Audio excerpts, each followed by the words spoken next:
இப்போ ரீசெண்டாக பார்த்தீங்கன்னா ஒரு லாக்அப் டெத் நடந்தது, சபரிவர்மனுடைய லாக்அப் டெத். ஸோ இப்படி தொடர்ந்து லாக்அப் டெத் அப்படின்ற விஷயம் நடந்துகிட்டே இருக்குது இல்லையா? சபரிவர்மன் வயது 34 என்பவர், அதாவது குட்கா போன்ற போதைப் பொருட்களை அவர் விற்பனை செய்கிறாரு. அவரை கைது செய்து நீதிமன்ற காவலுக்கு உட்படுத்தினார்கள். அங்க இவருக்கு ஏற்கனவே இவருடைய ஜாதிக்காரர் அல்லது கட்சிக்காரர் அப்படின்னு ஒரு கோஷ்டி வந்தது. சிறைச்சாலைக்குள் நடக்கின்ற அடிதடிகள் மற்றும் மரணங்கள்,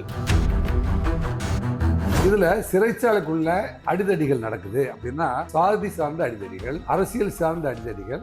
அங்க இருக்கிற வார்டன் கிட்ட அடங்காம அவன் தப்பிக்க முயற்சி செய்யறாரு. தனிப்பட்ட முறையில் இதோ பாரு, இவன் தான் வெளியில இருக்கும்போது நம்மகிட்ட இவங்க ஜாதிக்காரங்க தான் நமக்கு ஆகாத ஆளுங்க, இவன் இங்க மாட்டிக்கிட்டா நம்ம இங்கேயே போட்டு தள்ளிடலாம். இதுல இவரை சிறைச்சாலைக்குள்ள அவர் அனுப்புனதுக்கு அப்புறம் பாத்தீங்கன்னா அங்க 2 கோஷ்டிகளுக்குள்ள மோதல் நடந்தது. டெத்துன்னு தெரிஞ்ச உடனே ஊர்ல சாலை மறியல், போராட்டம், இதெல்லாம் அங்கே இதாகிடுது. இல்லைம்மா, நான் எல்லா நடவடிக்கையும் முறைப்படி எடுக்கிறேன். சபரிவர்மனுடைய மரணம் அல்லது அடித்து கொல்லப்பட்டார் என்று தெரிந்தால் சட்டப்படியான நடவடிக்கை என்ன எடுக்க வேண்டுமோ அதை நான் கண்டிப்பாக எடுக்கிறேன். யாரு குற்றம் செய்தார்களோ அவர் மீது பாரபட்சம் இல்லாமல் நடவடிக்கை எடுங்கள் அப்படின்னு தமிழக முதல்வர் மரியாதைக்குரிய விஜய் அவர்கள் தெரிவித்திருக்கார். ஆகாஷ் டெலிசனுடைய மரணம் 100 நாட்கள் அரசு ஆஸ்பத்திரியில போட்டுட்டு அந்த குடும்பம் தெருவாய் துடியாய் துடித்தார்கள். அவனை பாடியை போட்டுட்டு சாலை மறியலும் பண்ணிட்டு மதுரை ஹைகோர்ட்டுக்கும் போயிட்டு போலீஸ்ல கம்ப்ளைண்ட். அந்த குடும்பம்லாம் எப்படியோ போயிட்டு போகுது. நாங்க ஜெயிச்சு 132க்கு பதிலாக 242 ஜெயிப்போம் அப்படின்னு எதிரியே ஊதிட்டோம் அப்படின்லாம் சொல்லிட்டு இருந்தார். அந்த பாவம் தானே குளத்தூர்ல கொத்து பரோட்டா போட்டுட்டாங்க. 15 எம்எல்ஏவை நம்ம கிட்ட இருந்து புடுங்கிட்டு போய் 600 கோடி ரூபாயில ஒரு ப்ராஜெக்ட் போட்டிருக்காங்களா? மேகாலயா என்னாச்சு? நம்ம உட்காந்துலேயே உட்காந்துட்டு மேகாலயா 1 தூக்கியாச்சா? மேகாலயா 7 ஓகேப்பா. முதல் முறையா கரூர் கம்பெனி ஆபரேஷன் மேகாலயான்னு பேர் வச்சு தூக்கிட்டு வரவனுக்கு 5 கோடி அப்படின்னு பரிசு.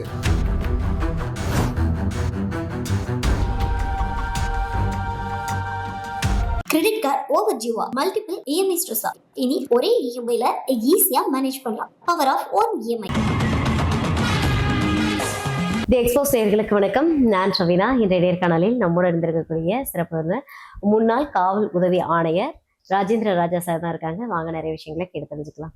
சார் வணக்கம். எப்படி சார் இருக்கீங்க? வணக்கம் ரவீனா. எப்படி சார் இருக்கீங்க? என்ன தலைப்புல பேச போறோம்? வாங்க சார். நிறைய தலைப்பு இருக்கு உங்களுக்காக. ஏன்னா தமிழ்நாட்டுல நிறைய மாற்றங்கள் நிகழ்ந்துகிட்டு இருக்கு. அதே சமயம் பார்த்தோம்னா நிறைய குற்ற சம்பவங்களும் நடந்துட்டே இருக்கு. இப்போ ரீசெண்டா பாத்தீங்கன்னா ஒரு லாக்அப் டெத் நடந்தது. ஏன்னா சபரிவர்மனுடைய லாக்அப் டெத். விசாரணை கைதியா இருக்கிறவங்க அடிக்கக்கூடாது அப்படின்ற ஒரு சட்டம் இருக்கு. உங்களுக்கு தெரியாத ஒன்றும் இல்லை. ஆனா இந்த லாக்அப் டெத் அப்படின்ற விஷயம் இதுக்கு முன்னாடியும் நடந்தது. மடப்புரம் கோவில் காவலாளி அவங்கள போலீஸ் அடிச்சு கொண்டதா இருக்கட்டும். அதுக்கப்புறமா அஜித்குமார் அந்த பையனை அடிச்சு போனதா இருக்கட்டும். அதுக்கப்புறமா இன்னொரு பையன் ஆகாஷ் லாக்அப் டெத். சோ இப்படி தொடர்ந்து லாக்அப் டெத் அப்படின்ற விஷயம் நடந்துகிட்டே இருக்குது இல்லையா? சட்டம் கடுமையா தான் இருக்குது. ஆனாலும் ஏன் தொடர்ந்து இந்த தவறுகளை திரும்ப திரும்ப காவல்துறை பண்ணணும்? எக்ஸ்போஸ் நேயர்களுக்கு எனது அன்பான வணக்கங்கள். சென்ற முறை நம்ம பேசிட்டு இருந்த வீடியோவை எக்ஸ்போஸ் நேயர்கள் நிறைய பேர் பார்த்துருக்காங்க, கமெண்ட் பண்ணியிருக்காங்க. எனவே உங்க நேயர்களுக்கு எங்கள் சார்பாக நன்றியை தெரிவிச்சுக்கிறோம். ஆக இன்றைய தினம் நம்ம பேச வந்தது தலைப்பு நீங்க அதை லாக்அப் டெத் ஏன் நடக்கிறது அப்படின்னு பேசுறீங்க. நான் அதை சிறைச்சாலை மரணம் அப்படின்னு நான் இதை டிஃபைன் பண்றேன். என்னங்க, இது லாக்அப் அப்படிங்கிறது பொதுமக்கள் என்ன புரிஞ்சுக்குவாங்க அப்படின்னு சொன்னா, அது லாக்அப்னாவே போலீஸ் ஸ்டேஷனுக்குள்ள இருக்கிற லாக்அப் அப்படின்னு வச்சுக்குவாங்க. இது சிறை, இது ஜுடிஷியல் கஸ்டடிக்கு அனுப்பப்பட்ட சபரிவர்மன் வயது 34 என்பவர் நாகர்கோயில் மாவட்டம் தென் தாமரைக்குளம் பக்கத்துல தீர்த்தங்காடு அப்படிங்கிற ஒரு சின்ன கிராமம். அதுல வீட்டுக்கு பக்கத்திலே ஒரு பெட்டி கடை நீண்ட நாட்களாக நடத்தி வர்ற இதுல போதைப் பொருட்களை, அதாவது குட்கா போன்ற போதைப் பொருட்களை அவர் விற்பனை செய்கிறாரு. அப்படி விற்பனை செய்யக்கூடாதுன்னு ஏற்கனவே காவல்துறை தடை செய்திருந்தும் அவருக்கு அறிவுறுத்தியிருந்தும் தொடர்ந்து அவர் விற்பனை செஞ்சிருக்கனால அவரை கைது செய்து நீதிமன்ற காவலுக்கு உட்படுத்தினார்கள். 12ஆம் தேதி அவரை நீதிமன்ற காவலுக்கு உட்படுத்திய போதிலும் 13ஆம் தேதி அன்னைக்கு அவர் சிறைச்சாலைகள் நாகர்கோவில் ஜெயிலில் தான் அவரை ரிமாண்ட் பண்ணுறாங்க. நாகர்கோவில் சிறைச்சாலையில் அவரை ரிமாண்ட் பண்ணும்போது அந்த சிறைச்சாலையுடைய லிமிட் எது தெரியுமா? நேசமணி காவல் நிலையம் அப்படின்னு ஒன்று இருக்கு. அந்த காவல் நிலையத்தின் எல்லை தான் இருக்கு. இப்போ இதை வந்து பண்ணது தென் தாமரைக்குளம் காவல் நிலையத்தில் கைது பண்ணாங்க. இப்போ விசாரணை பண்ணிட்டு இருக்கிறது நேசமணி காவல் நிலையம். என்னங்க, ஏதாவது 2 டிஃப்ரெண்ட் போலீஸ் ஸ்டேஷன். இதில் நம்மளை போன்ற ஊடகவியலாளர்கள் கொஞ்சம் தெளிவாக இதை ஊடகத்தில் சொல்ல வேண்டியிருக்குமா. வந்து ஈத்தங்காடுல இருந்து அவரை கைது பண்ணதுக்கப்புறம் அவர் வந்து தென் தாமரைக்குளம் காவல்துறையர் அவங்க அடித்து அவரை கொல்லலை. அவரை விசாரணை முடித்து அவரை வந்து சிறைச்சாலைக்கு அனுப்பிட்டாங்க. என்னங்க, அவர் அனுப்பி சிறைச்சாலை நாகர்கோவில் ஜெயிலுக்குள்ளே போகும்போது அங்கே வந்து இவருக்கு ஏற்கனவே தெரிந்த அல்லது தெரியாத இவருக்கு இவருடைய ஜாதிக்காரர் அல்லது கட்சிக்காரர் எதிர்த்தரப்பினர் அப்படின்னு ஒரு கோஷ்டி வந்ததாங்க. இது வந்து மதுரைக்கு தெற்க இருக்கிற சிறைச்சாலைகளுக்குள்ளெல்லாம் வந்து கடந்த 50 ஆண்டுகளுமே நாட்டோடு நேற்று 60 நாள் நாற்று நட்டு 60 நாளுக்குள்ளே விளைச்சல் அறுவடை பண்ணலான்னு நினைக்கிறாங்களே ஊடகவியலாளர்கள். அப்படி அல்ல. இது வந்து 50 ஆண்டுகளாக புறையோடி கிடக்கின்ற சிறைச்சாலைக்குள் நடக்கின்ற அடிதடிகள் மற்றும் மரணங்கள் அப்படின்னு ஒரு தனிப்பட்ட தலைப்பே இருக்குது. எங்களை போன்றவர்கள் இதை பற்றி நாங்கள் நிறைய பேசியிருக்கிறோம்.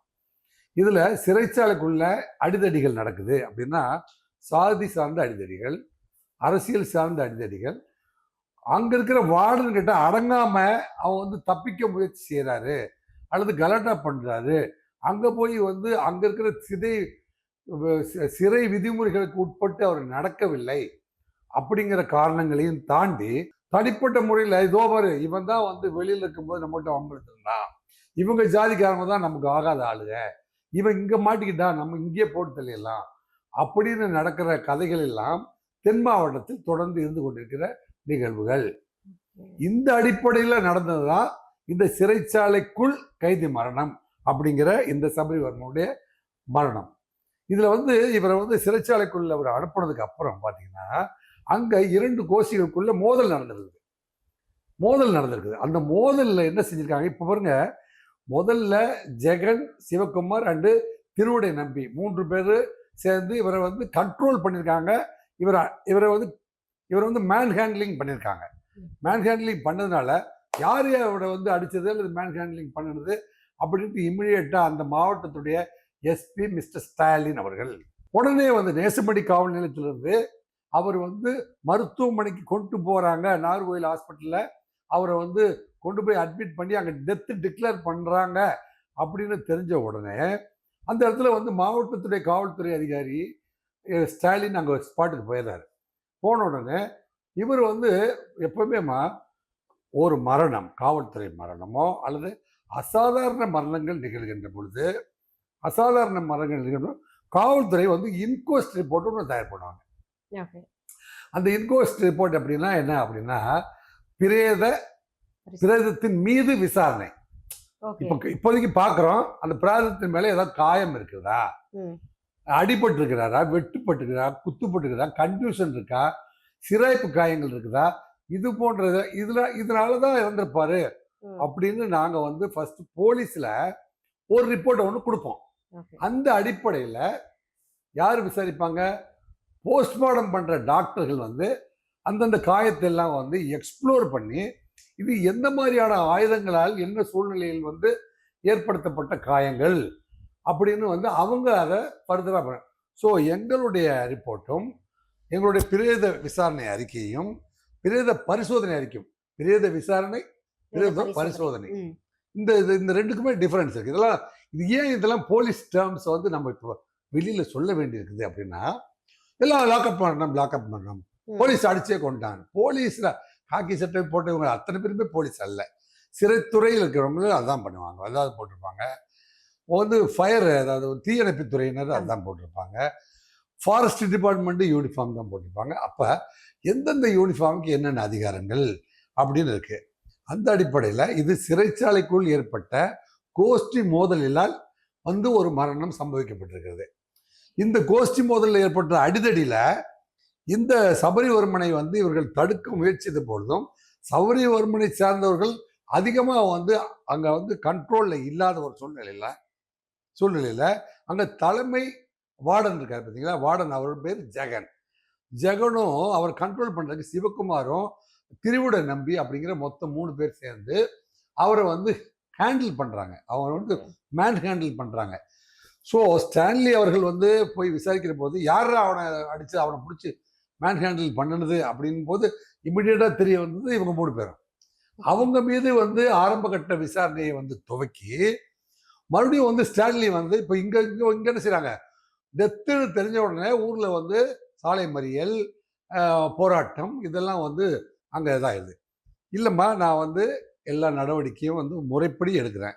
இது உண்மையாகவே வந்து சபரிவர்மனுடைய மரணம் வந்து செயற்கையானது அல்லது மரணம் சம்பவிக்கப்பட்டிருக்கிறது அப்படின்னு சொல்ல, இயற்கையான மரணம் இல்லாமல் இயற்கைக்கு முரணான மரணம் அல்லது அடித்து கொல்லப்பட்டார் என்று தெரிந்தால் சட்டப்படியான நடவடிக்கை என்ன எடுக்க வேண்டுமோ அதை நான் கண்டிப்பாக எடுக்கிறேன் அப்படின்னு சொல்லிட்டார்.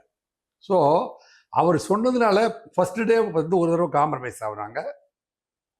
மறுபடியும் அவங்க உறவினர்களை வந்தபோது, ஏன்னா வயது 34 வயசு, வாழ வேண்டிய வயதுல ஒரு பெரிய குற்றவாளி கிடையாது, வந்து போதைப் பொருட்கள் குட்கா போன்ற போதை தரும் பொருட்கள் சொல்றாங்க இல்லைங்களா. ஸோ இந்த மாதிரியான போதை தரும் பொருட்களை வந்து இவர் கையாளுறதுனால இது வந்து ஒரு மரண தண்டனை கொடுக்குற அளவுக்கு அல்லது வந்து ஒரு 7 வருஷம் தண்டனை 10 வருஷம் தண்டனைக்கான குற்றம் அல்ல. இது வந்து சாதாரணமாக 3 மாதம் 6 மாதம் தண்டனை கொடுக்கக்கூடிய ஒரு குற்றம் தான். அப்படி ஒரு சாதாரண குற்றத்தில் வழக்கில் உள்ள வந்தவர் மரணம் சம்பவிப்பது தவறு. அப்ப முதலமைச்சருக்கு இந்த தகவல் தெரிவித்தோடனே உள்துறை என்ன சொல்லுது, உள்துறை அந்த மாவட்டத்தினுடைய எஸ்பி கிட்ட கூப்பிட்டு யாரு குற்றம் செய்தார்களோ அவர் மீது பாரபட்சம் இல்லாமல் நடவடிக்கை எடுங்கள் அப்படின்னு தமிழக முதல்வர் மரியாதைக்குரிய விஜய் அவர்கள் தெரிவித்து விட்டார்கள். அதன் அடிப்படையில் தான் வந்து இம்மிடியேட்டா வந்து சிறைத்துறையை சேர்ந்த அதிகாரிகள் தான் முதல்ல வந்து சஸ்பெண்ட் செய்யப்பட்டார்கள், அவர் மீது வழக்கு செய்யப்பட்டு கைது செய்யப்பட்டார்கள். அதன் பிறகு பார்த்தீங்கன்னா 8 பேர் சிறையில் இருந்து அந்த கலவரம் பண்ணாங்க பாருங்க, அவர்கள் 8 பேரும் மறுபடியும் குற்றவாளிகளாக சேர்க்கப்பட்டு அதே வழக்கில். அப்போ 8, 2, 10, 11 பேர் அல்லது 12 பேரை வந்து இந்த வழக்கில் குற்றவாளிகளை சேர்த்து விசாரணை வந்து முறையாக வந்து தொடங்கப்பட்டிருக்கிறது. அவர் சபரிவர்மனுடைய மரணம் வந்து சம்பவத்திற்கு கூடாது, கண்டிக்க வேண்டிய குற்றம். அரசு அப்படி நம்ம ஒவ்வொன்றையும் கிளாரிஃபை பண்ணி பார்க்கணும். அந்த குடும்பத்தை பொறுத்த வரைக்கும் சபரிவர்மனுடைய குடும்பத்திற்கு நமது ஆழ்ந்த அனுதாபத்தை நம்ம வந்து தெரிவித்துக்கிறோம், ஆழ்ந்த வருத்தத்தை ஆழ்ந்த இரங்கலை நம்ம தெரிவித்துக் கொள்கிறோம். வருத்தப்படுறோம். நம்ம குடும்பத்தில் ஒருத்தருக்கு இந்த மாதிரி நிகழ்ந்தா என்ன வருத்தம் அடைய முடியுமோ அந்த அளவுக்கு நாம் வருத்தப்படுகிறோம். அந்த வருத்தம் தான் இந்த அரசுக்கு இருந்திருக்கிறது. அதனால தான் அந்த அரசு வருத்தப்படுறதோடு மட்டுமல்லாமல் தவறு செய்த யாரா இருந்தாலும் தண்டிங்கன்னு சொல்லி இப்போ 12 பேர்த்த வந்து குற்றவாளிகளை கொண்டு வந்து வழக்கு முறையாக விசாரணை செய்யிருக்காங்க. அரசு என்ன செஞ்சிருக்குதுன்னா, இப்போ வந்து ஸ்ரீநாத்தோ ராஜேஷ்குமார் 2 மினிஸ்டர் அங்கே அனுப்பியிருக்காங்க, பர்சனலாக அனுப்பி உங்கள் குடும்பத்துக்கு, ஏன்னா 34 வயசில் ஏர்னிங் மெம்பர் எப்படி கன்சிடர் பண்ணுறது கவர்மெண்ட் பாருங்கள். இந்த குடும்பத்துக்கு பிரெட் வின்னர் அப்படின்னா அது சபரிவர்மன் தான். அப்போ அவருக்கு இருக்கிற குழந்தைகளையும் அவர் மனைவியும் யார் பார்த்துக் கொள்வார்கள்? அப்போ அந்த குடும்பத்துக்கு உணவு அல்லது காப்பாற்றுவதற்கான ஏற்பாடுகளை செய்ய வேண்டும் அப்படின்னு தமிழக அரசு 10 லட்ச ரூபாய் பணத்தையும் அந்த அம்மாவுக்கு ஒரு அரசு வேலையும் உடனே வழங்குகிறேன் என்ற உறுதிமொழியோடு எனக்கு ஸ்ரீநாத் அவர்களையும் வந்து ராஜேஷ்குமார் அவர்களையும் அனுப்பி அந்த குடும்பத்துக்கு ஆறுதல் சொன்னது மட்டுமல்லாமல் இந்த உதவிகளையும் செய்ய முன் வந்திருக்கார்கள். இது மாதிரி இந்த கவர்மெண்ட்ல ஏதாவது ஒரே நாள்ல ஆகாஷ் டெலிசனுடைய மரணம் 100 நாட்கள் வந்து அரசு ஆஸ்பத்திரியில போட்டுட்டு அந்த குடும்பம் தெருவாய் துடியாய் துடித்தார்கள். அந்த பாவம் தானே குளத்தூர்ல கொத்து பரோட்டா போட்டுட்டாங்க. என்னங்க, குளத்தூர்ல நம்ம தோத்ததுக்கே நம்ம இவ்வளவு வேதனைப்படுறோமே, ஒருத்தனை அடிச்சு கொன்னுட்டு அவங்க உயர் நீதிமன்றத்துக்கு போறாங்க, மதுரை உயர் நீதிமன்றத்துக்கு போறாங்க. எங்க ஒரு தான் பெற்ற செல்ல மகனை வந்து இழந்த தாய் அவனை பாடியை போட்டுட்டு சாலை மறியலும் பண்ணிட்டு மதுரை ஹைகோர்ட்டுக்கும் போயிட்டு போலீஸ்ல கம்ப்ளைண்ட், ஹியூமன் ரைட்ஸ்ல கம்ப்ளைண்ட், இதெல்லாம் எழுதிட்டு எவ்வளவு மன வேதனையோடு எழுதி இருப்பார்கள். அந்த குடும்பம்லாம் எப்படியோ போயிட்டு போகுது. நாங்க வந்து ஜெயிச்சு 233க்கு பதிலாக 232க்கு பதிலாக 242 ஜெயிப்போம் அப்படின்னு எதிரியே தெரியல, ஊதிட்டோம் அப்படின்லாம் வந்து சொல்லிட்டு இருந்தா இது நியாயமாமா? இது இந்த மாதிரி இதெல்லாம் வந்து வருங்கால காவல்துறைக்கு, வருங்கால அரசியல்வாதிகளுக்கு, வருங்கால முதலமைச்சருக்கு, வருங்கால அமைச்சர்களுக்கெல்லாம் இது வந்து ஒரு எடுத்துக்காட்டு. நேற்று தினம் வந்து பேசும் பொருளாய் மாறின உடனே இன்றைக்கு அத்தனை நிவாரணம் செஞ்சு 2 மந்திரிகளை அந்த வீட்டுக்கு அனுப்பி அவங்கள காம்ப்ரமைஸ் பண்ணி இன்னைக்கு அந்த பாடியை வாங்கி நாங்கள் அடக்கம் பண்ணுறோம், நல்லடக்கம் பண்ணுறோங்கிற அளவுக்கு 3வது நாளே காம்ப்ரமைஸ் பண்ணாரு முதலமைச்சர். அவரை நீங்கள் பாராட்ட வேண்டாமா? பாராட்ட வேண்டாமா வேண்டாமா? பாராட்டுறேன் சார். இதுல ஒரு சின்ன கேள்வி மட்டும் எனக்கு இருக்கு சார். ஏன்னா இப்ப சிறைக்குள்ள வந்து இருக்கக்கூடிய கைதியை வந்து அவ்வளவு எளிதில போயிட்டு வெளியில இருக்கவங்க பார்க்க முடியுமா சார்? அப்படி பார்த்தாலும் அடிதடின்னு போற அளவுக்கு எப்படி அங்க இருக்கக்கூடிய வார்டன்கள் அலோவ் பண்ணாங்க? எப்படி ஒரு 2 கோஷ்டி போயிட்டு அடிதடி மோதல்ல ஒரு சிறை கைதியை வந்து இறக்குற அளவுக்கு அடிச்சிருப்பாங்க? அதாவதுமா, சிறைத்துறையை பொறுத்த வரைக்குமே அதான் உங்களுக்கு திருப்பி திருப்பி சொல்கிறேன். சென்னை சென்ட்ரல் ரயில்வே ஸ்டேஷன் பக்கத்தில் இருந்தது பார்த்தீங்களா, சென்ட்ரல் ஜெயிலு, அதில் மிகப்பெரிய சிறை கலவரம் வந்துச்சு. என்னங்க, இதில் நம்ம புழல் சிறைச்சாலையில் ஒரு நாள் இரவு மிகப்பெரிய கலவரம் வந்துச்சு. அது கோவையில் குண்டு வெடிப்பு சம்பவத்தை நிகழ்த்திய கடும் குற்றவாளிகள்லாம் சேர்ந்து ஒருவரோடு ஒருவர் மோதலை ஏற்படுத்திட்டு சண்டை வந்துருச்சு. அதில் 5 குற்றவாளிகள் வந்து பிளேட்டை எல்லாம் ஆயுதமாக வந்து சுருட்டி ஒருவர் கத்தியாய் மாற்றி குத்தி கொண்டார்கள். அதில் வந்து நான் தான் வந்து அந்த அது இதுக்குள்ளேயே வந்து மிக கடுமையான குற்றவாளி. இப்போ போஸ்டிங் போடும்போது பார்த்தீங்கன்னா அந்த மந்திரிக்கு வேண்டியவன், இந்த மந்திரிக்கு வேண்டியவன், இந்த மந்திரிக்கு வேண்டியவன் போடுவானுங்க. மிக கடுமையான குற்றவாளியை வந்து கையாளுகின்ற போதெல்லாம் ராஜேந்தர் எங்கே இருக்காரு அப்படின்னு கூப்பிடுவாங்க. புழல் சிறைச்சாலைக்கு நான் போயிருந்த போது இந்த சின்ன சின்ன கடலூர் சிறையில் கொண்டு போய் விட்டுட்டு வந்துடலாம், ஒருத்தர் ஒல்லியாக இருக்கான், அவனும் சரி என்னை விட 2 மடங்கு ஸ்ட்ராங்காக ஒருத்தர் இருக்கான், அவன் தான் அந்த கூட்டத்துக்கே தலைவர். அவனை வந்து மதுரை சிறைச்சாலையில் கொண்டு கொடுக்கணும். அவன் தான் இந்த கலவரத்துக்கே பெரிய ஏற்பாடுகளை செஞ்சு விடிய விடிய புழல் சிறையவே வந்து நாசப்படுத்தியவன் அவன் தான். அவனை கொண்டு போகிற பொறுப்பை எனக்கு தான் கொடுத்தாங்க. புரியுதா உங்களுக்கு? ஸோ இங்கேருந்து மதுரை வரைக்கும் அவரை எஸ்கார்ட் பண்ணி கொண்டு போய் விட போகும்போது, இங்கேருந்து மதுரை வரைக்கும் இருக்கிற அத்தனை காவல் நிலையம் ராஜேந்திரன் அந்த குற்றவாளியை கொண்டு விழுப்புரம் கடந்து விட்டார், என்னங்க விக்கிரவாண்டி கடந்து விட்டார், என்னங்க சமயபுரம் கடந்து விட்டார், திருச்சி கடந்து விட்டார்னு இங்கேருந்து மதுரை வரைக்குமே வந்து ஒவ்வொரு போலீஸ் ஸ்டேஷன்லையும் எனக்கு எஸ்கார்ட் போட்டாங்க. அந்த அளவுக்கு வந்து அந்த குற்றவாளியை பாதுகாப்பான முறையில் கொண்டு போய் மதுரை சிறையில் நான் ஒப்படைச்சிட்டு வந்தேன். ஏன்னா சிறை கலவரங்கள் வந்து நீண்ட நெடுங்காலமாக பல்வேறு சூழ்நிலைகள் அடிப்படையில் இந்த மாதிரி கலவரங்கள் நடந்து கொண்டு தான் இருக்கிறது. இதுக்கு வந்து ஒரு நிரந்தர தீர்வு காணணும் அப்படின்னா இப்போதான் வந்து மரியாதைக்குரிய இளம் முதல்வர் இப்போதான் பதவிக்கு வந்திருக்கிறார். இப்போ சிறைத்துறையை பற்றி ஒரு சப்ஜெக்ட் வந்திருக்கு. ஏற்கனவே அவருக்கு வந்து 15 எம்எல்ஏவை நம்மகிட்ட இருந்து பிடுங்கிட்டு போய் 600 கோடி ரூபாயில ஒரு ப்ராஜெக்ட் போட்டிருக்காங்களா? ஓ அப்படியா, இப்படியெல்லாம் பண்ணுவாங்களா அப்படின்னு ஒரு பெரிய இதுக்குள்ள பெரிய பெரிய அதிர்ச்சிக்குள்ள போய் அதுலேருந்து அவர் மீண்டு வர்றதுக்குள்ள இங்கே வந்து பார்த்தீங்கன்னா சபரி கவர்மெண்ட் இறந்து போயிட்டாரு. சிறைத்துறையில் கலவரம். 600 கோடியா சார்? 600 கோடி ரூபாய்க்கு ஒரு ப்ராஜெக்ட். அந்த ஆமா அந்த ஆபரேஷன் மேகாலயா 600 கோடி ரூபாய் கொடுத்து, அதாவது 15 எம்எல்ஏவுக்கு, ஒரு எம்எல்ஏவுக்கு 35 கோடி, ஒரு எம்எல்ஏக்கு 35 கோடினா 15 எம்எல்ஏவுக்கு 525 கோடி. இதுல ஒரு எம்எல்ஏவை வந்து விலைக்கு வாங்கி கொடுக்குறான் பாத்தீங்களா? இப்போ எத்தனை பேர் கைது பண்ணிருக்காங்க? அதுல கிட்டத்தட்ட 8 பேர் கைது பண்ணிருக்காங்களா? 11 பேர் கைது பண்ணிருக்காங்களா? ஏன் இந்த 11 பேர் அதுல போய் இன்வால்வ் ஆனாங்க தெரியுமா உங்களுக்கு? தெரியாது. பாவம், அவங்களுக்கு எல்லாம் தெரிய மாட்டேங்குது. இருந்தாலும் தெரிஞ்சுக்கங்க, ஒரு எம்எல்ஏவை விலைக்கு வாங்கி கொடுத்துட்டீங்கன்னா அவனுக்கு அந்த ஆளுக்கு 5 லட்ச ரூபா கமிஷன். அப்போ 15 எம்எல்ஏவுக்கு 75 லட்சம் ரூபாய் கமிஷன் கொடுப்பதா ஒரு நட்சத்திர ஹோட்டலில் உட்காந்து என்னங்க கரூர் ஸ்ட்ராங் கம்பெனி வந்து பேச்சுவார்த்தை நடத்தி நீங்கள் வந்து ஒரு எம்எல்ஏ கொண்டு வந்து இங்கே சேர்த்து ஓகேன்னு ஆயிடுச்சுன்னா 5 லட்ச ரூபாய் கமிஷனும் 35 லட்ச ரூபாய் எம்எல்ஏவுக்கும் நீங்கள் வந்து பட்டுவாடா செய்வது எங்க பொறுப்பு, பட்டுவாடா செய்வது எங்க பொறுப்பு அப்படின்னு சொல்லிட்டாங்க. ஸோ அந்த 2 பேரும் எங்க பொறுப்புன்னா பணம் எங்கிருந்து வாங்குறது? இந்த மாதிரி இந்த கம்பெனி ஓனர் டீல், நீங்கள் இந்த கம்பெனிலேருந்து வேற ஒரு ப்ராடக்ட் சப்ளை பண்ண மாதிரி நீங்கள் டீல் பண்ணி வாங்கிக்கலாம், நான் கொடுத்த மாதிரி இருக்காது அப்படின்ட்டு ஆப்ரேஷன் மேகாலயா வர்ற நம்ம எல்லாம் கற்பனை பண்ண, நம்ம எது வரைக்கும் சிந்திப்போம், இங்கேருந்து வந்து டெல்லி வரைக்கும் சிந்திப்பான், அப்படியே ரைட் சைடில் போய் மேகாலயாலாம் நம்ம சிந்திப்போமா? சிந்திக்கவே மாட்டோம்.